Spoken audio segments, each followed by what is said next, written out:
नमस्कार दोस्तों, मैं पंडित गगनदीप शर्मा आपका अपनी नई वीडियो में बहुत बहुत स्वागत करता हूं। दोस्तों, आजकल तो लॉकडाउन चल रहा है, लेकिन लॉकडाउन से पहले तो जब हमारे पास जो लोग आते हैं कुंडलियां दिखाने, तो मैंने देखा कि बहुत से जो उनमें आजकल के युवा बच्चे हैं या और बड़ी उम्र के भी हैं, तो बहुत सारे लोगों को शौक़ है कि वो ज्योतिष के बारे में कुछ जानें और ज्योतिष को सीखें। ज्योतिष एक ऐसा विषय रहा है शुरू से जो आकर्षित करता है हर आदमी को अपनी तरफ।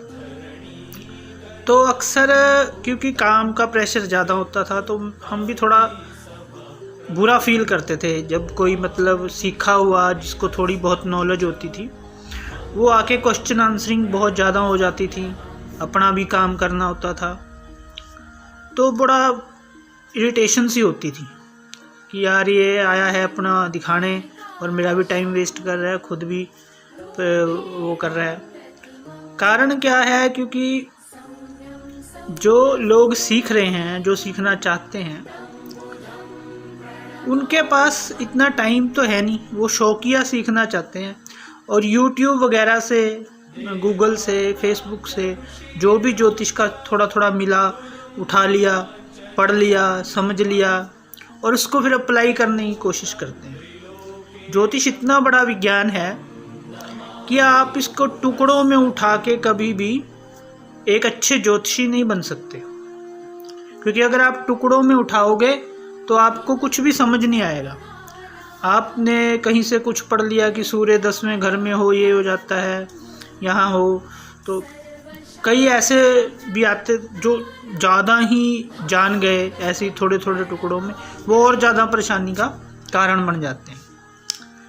तो मैं हमेशा से ये सोचता था कि कभी मेरे को कभी फ्री टाइम में कभी समय मिलेगा तो मैं लोगों को समझाऊं कि अगर आपने सीखना है तो आप एक क्रम वाइज, कईयों को मैं कहता भी था कि भाई अगर आपने कुंडली दिखानी है तो दिखा लो, अगर आपने को शौक़ है ज्योतिष का, इतना आपने तर्क वितर्क करना है तो आप प्रॉपर स्टडी करो ज्योतिष की। ज्योतिष फेसबुक, यूट्यूब और उससे थोड़ा थोड़ा मत उठाओ, तो प्रॉपर स्टडी करो। लेकिन मैं भी समझता हूँ कि इतना टाइम लोगों के पास नहीं होता, क्योंकि अपने भी हर आदमी कोई काम कर रहा है, तो आजकल वैसे भी अब रिवाज कम हो गया है किताबें पढ़ने का। किताबें पढ़ना एक बहुत अच्छी आदत है, लेकिन अब रिवाज कम हो गया है, अब इंटरनेट का युग है। तो दोस्तों, इसलिए हमने अब अपने चैनल पे, हमारा चैनल YouTube पे ज़रूर सब्सक्राइब कर लीजिए। अभी तो मैं फेसबुक पे और चीज़ों पे भी डाल देता हूँ, लेकिन हो सकता है आगे से वीडियो सारी कभी ना कभी सिर्फ YouTube पे ही आएँ। तो आप हमारा चैनल YouTube पे ज़रूर सब्सक्राइब कर लेना, ताकि आपको हर नई वीडियो मिलती रहे। तो आज से हम एक सीरीज़ शुरू कर रहे हैं वीडियोज़ की। हम आपको बताएंगे कि अगर आपने एक अच्छा ज्योतिषी बनना है तो आप क्रम से, आपको क्या क्या चीज़ें आपको क्रम से पढ़ोगे, स्टार्टिंग से बेसिक्स क्या क्या हैं। पहले आप बेसिक्स को पक्का करो। जब तक आपको बेसिक्स नहीं पता ज्योतिष के, तब तक आप एक अच्छे ज्योतिषी नहीं बन सकते। और अगर आप किसी की ऐसे अधकच्चे ज्योतिषी बन के लोगों की कुंडलियाँ देखोगे तो उनके लिए एक परेशानी का ही कारण बनो। ज्योतिष बहुत ही बड़ा विषय है, अथाह सागर की तरह है, इस पे जितनी मर्जी वीडियो बनाई जा सकती है। तो जो ये हम आज से सीरीज शुरू कर रहे हैं, हो सकता है अंतहीन हो, क्योंकि ज्योतिष बहुत बड़ा विज्ञान है। तो आज हम आपके बताएंगे बेसिक क्या हैं, कि आपको क्या क्या सबसे बेसिक्स, ये बेसिक्स हैं सारे, कि क्या क्या आपको बेसिक चीज़ें पता होनी चाहिए शुरुआत करने के लिए।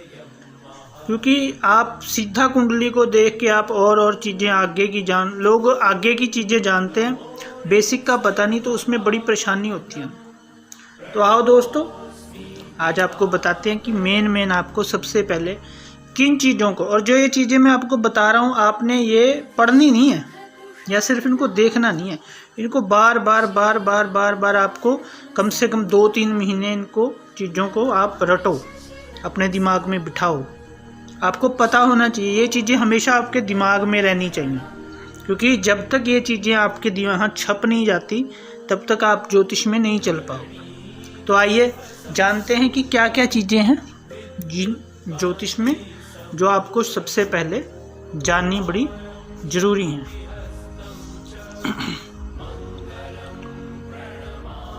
तो दोस्तों सबसे पहले हमें ये पता होना चाहिए कि क्रम क्या है इनका, मतलब मेन बेसिक चीज़ें क्या हैं।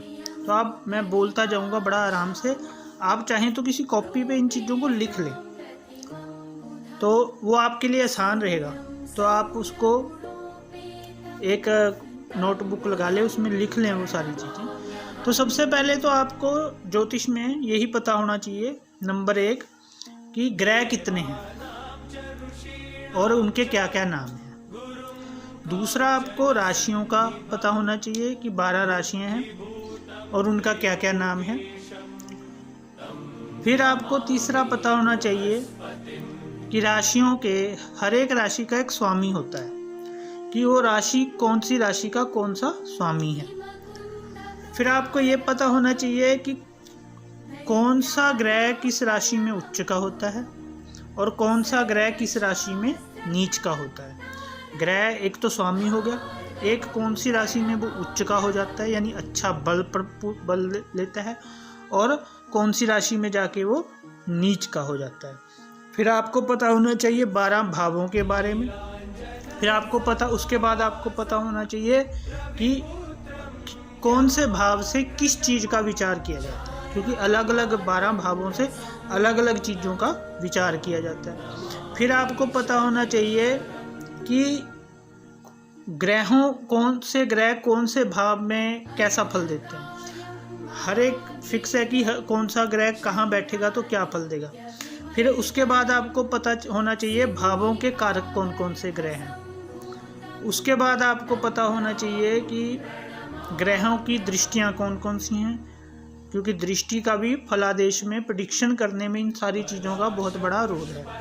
फिर उसके बाद आपको ये पता होना चाहिए कि राशियों का पूरा राशिशील पता होना चाहिए, क्योंकि हर राशि का एक स्वभाव होता है। कौन सी राशि का कौन सा स्वभाव है, उसका क्या रंग है, क्या वर्ण है, पुरुष है या स्त्री है, कौन सी दिशा है उसकी, कौन से ग्रह उसमें उच्च के होते हैं, कौन से ग्रह उसमें नीच के होते हैं, कौन से ग्रह उस राशि में मूल त्रिकोण के होते हैं। वो सारा पूरा डिटेल्ड होता है, काफ़ी कुछ होता है इसके अंदर और भी आगे। राशियों का पूरा आपको ये चीज़ें पता होनी चाहिए और आपको ग्रहों का पूरा स्वभाव पता होना चाहिए। उसके बाद आपको ये पता होना चाहिए कि कौन सा ग्रह कहाँ बैठ के क्या करता है। उसके बाद आपको ये पता होना चाहिए कि राशि के अनुसार नाम कैसे निकालते हैं और लगन स्पष्ट कैसे होता है, कि लगन कैसे आता है। तो उसके बाद आपको ये पता होना चाहिए कि ग्रहों के स्वभाव कैसे हैं, ग्रहों के रंग, ग्रहों की दिशा, ग्रहों की पुरुष स्त्री, ग्रहों की जाति, ये सारा कुछ आपको पता होना चाहिए। फिर आपको ये पता होना चाहिए कि शुभ और अशुभ ग्रह कैसे देखे जाते हैं। कंप्यूटर भी सारा कुछ कर देता है, कुंडली बना देता है, लेकिन सिर्फ एक फ़र्क है कंप्यूटर में और ज्योतिषी में। कंप्यूटर सारा को आजकल ऐसे सॉफ्टवेयर आ गए हैं, सारा कुछ निकाल देते हैं, लेकिन उसमें हर फलादेश में आपको एक चीज़ मिलेगी कि अगर आपके 10वें घर में सूर्य अच्छा है तो ये क्या फल देगा, बुरा है तो क्या फल देगा, मिला जुला है तो क्या। वो तीनों फल दिए होते हैं उसमें, तो हमें डिसाइड करना है कि हमारा अच्छा है, बुरा है या मिश्रित है। तो कौन से ग्रह शुभ होंगे उस आदमी के, कौन से अशुभ होंगे, कौन से मिश्रित होंगे, ये टास्क है। तो उसके बाद आपको किस भाव से क्या विचार किया जाता है वो पता होना चाहिए। ये जब आपको ये सारी चीज़ों का, ये बेसिक है, ये सारी चीज़ों का आपको पता होना चाहिए। फिर उसके आगे आ जाता है हमारा और ज़्यादा गहराई। तो उसमें आपको ये पता होना चाहिए कि इसका जन्म कार्तिक मास का तो नहीं है, गंडमूल का तो नहीं है, आपको नक्षत्रों के बारे में सारा पता होना चाहिए, चरण उसके पूरे नक्षत्रों के नाम याद करने पड़ेंगे, और आपको नक्षत्र चरण कैसे निकालते हैं, इष्टकाल कैसे निकालते हैं, और कुंडली कैसे बनाते हैं, उसमें क्या क्या जो भी चंद्र कुंडली से, चंद्र कुंडली किस लिए बनाई जाती है, सूर्य कुंडली किस लिए बनाई जाती है, लग्न कुंडली से अलग, उसके बाद आगे सप्तवर्गी कुंडलियाँ आती हैं। तो ये पूरा मतलब जब तक आप पूरे मैथमेटिक्स से और पूरे बेसिक से नहीं गुजरोगे, आप जितना मर्जी यूट्यूब चैनल देख लेना, आप जितना मर्जी गूगल देख लो, आप जितना मर्जी फलादेश की किताबें पढ़ो, जब तक किसी भी चीज़ का, ये हर चीज़ में है, जब तक आप बेसिक, चाहे आप कुछ भी कंप्यूटर कोर्स कर रहे हो, चाहे आप इंजीनियर बन रहे हो, जब तक आपको बेसिक्स नहीं पता होंगे, आप अच्छे ज्योतिषी या आप अच्छे कोई भी किसी फील्ड में आप अच्छे योग्य वो नहीं बन पाएंगे। तो मैंने काफ़ी वीडियोस बना भी रखी हैं आपको, आप जब मेरे चैनल पे जाओगे तो उसमें हम डिटेल्ड में बताते हैं। उसमें ये भी आपको कि 12 राशि ये बनी कैसे, ये तो हालांकि जब ज्योतिष हम सीखते हैं ये उसका विषय नहीं है कि ये बने कैसे, ग्रह कहाँ से है, लेकिन आपको और गहराई में अगर जाना है तो हम उनका पूरा डिटेल्ड भी आपको वीडियो मिल जाएंगी। तो आप हमारा चैनल सब्सक्राइब करें। तो अगली वीडियो से हम ये शुरू करेंगे जो मैंने आपको बेसिक्स बताए, तो अगली वीडियो से हम ये शुरू करेंगे इनको जानना। मैं आपको लिखवा दूंगा ये सारा, तो आप नोट कर लेना, और एक हो सके तो एक रजिस्टर लगा लो, तो उसमें आपको बेसिक सारा पता चलेगा। तो आज के लिए इतना ही। जय माता दी।